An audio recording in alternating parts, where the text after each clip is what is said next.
that. Questions, Mr. Burgess? Thank you, Mr. Chairman. Mr. Hayward, it's been a long day. You said earlier, if I recall correctly, that everyone in your organization in the culture of safety not only had the right to curtail operations, but the obligation if they saw something going on that was not safe. Is that correct? That's correct. And in response to a question from the other side of the dais, and I don't remember who asked it, you also made the assertion that the right people were making the decisions on the rig. Did I hear that correctly? I believe that is the case. Who is Donald Vadrine? He's the well site leader on one of the well site leaders on the Deepwater Horizon. So he was referred to in a Wall Street Journal article as the company man or the BP man on the Deepwater Horizon the day of the blowout. Is that correct? That's correct, yes. I don't know if you're familiar with the article that was in the Wall Street Journal, and this has been several weeks ago, May 27th, I believe.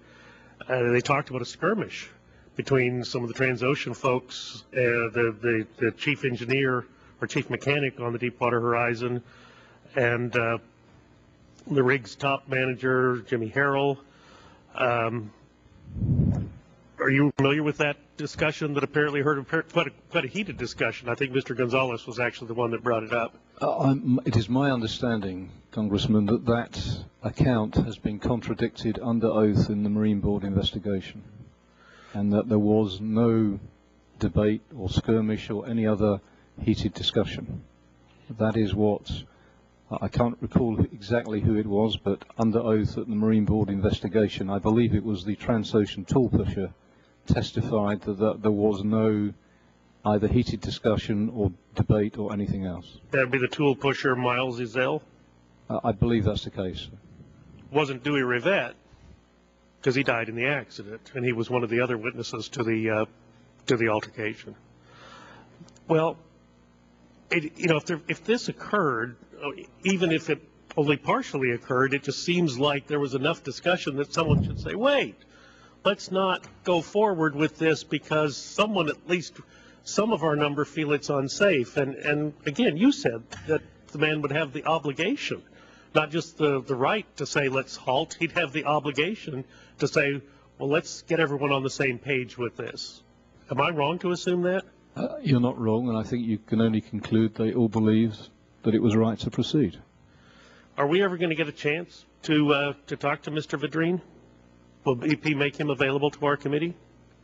If you call him, of course.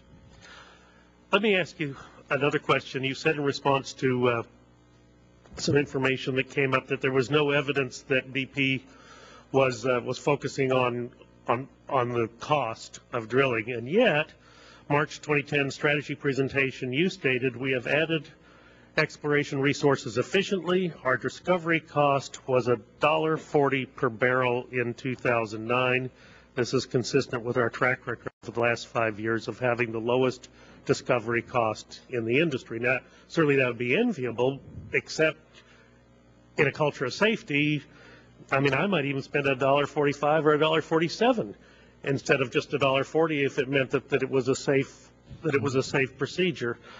So was maintaining the lowest cost discovery in the industry possibly a factor in the decision making on this well? None whatsoever. But that metric is created by dividing the volume of barrels discovered by the costs. And what it talks to is the success of our exploration program and the scale of the volume that we discovered, not anything to do with costs. Well, but it does have something to do with cost. Now, it's been reported that completion of the Mankato well was running behind schedule. Is this accurate? I believe it was running behind schedule, that's correct. How far behind schedule? I don't know the precise number. What does it cost today to run a rig like that? That sort of rig, fully built up cost is probably $1 million a day or thereabouts. So even a couple of days over is a significant a cost driver on that $1.40 a barrel minimal discovery cost in the industry. With respect, Congressman, the most important thing was that actually we'd made a discovery and we wanted to secure it in the proper way. And that was going to be a far bigger driver of anything, any value that the company was going to create than the costs of the operation. I don't far, disagree. far larger. I don't disagree with that, but oh, how I wish that that had been the case as we're, hearing after hearing after hearing on this thing, and the darn thing is still bubbling down the bottom of the Gulf. That doesn't seem to be accurate. Is your own investigation looking at the issue of whether or not cost drivers were an issue in the problems that were created? Our investigation is covering everything. So it wasn't on your list, but nevertheless, it will be included in your.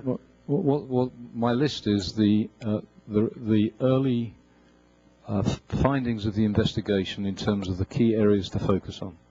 Areas around cement, casing, the integrity test. Got it. Well controlled procedures. I got it. Now, we're running out of time here, but when you said your investigation was proceeding without privilege early on in the hearing today, so it would also cover the issues of whether or not cost drivers were an issue in creating the problems. It will cover everything.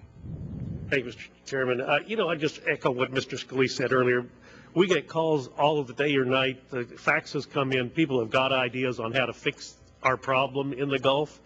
I really wish you guys would open up an 800 number and take these things and vet them and listen to what people are saying. Americans are terribly, we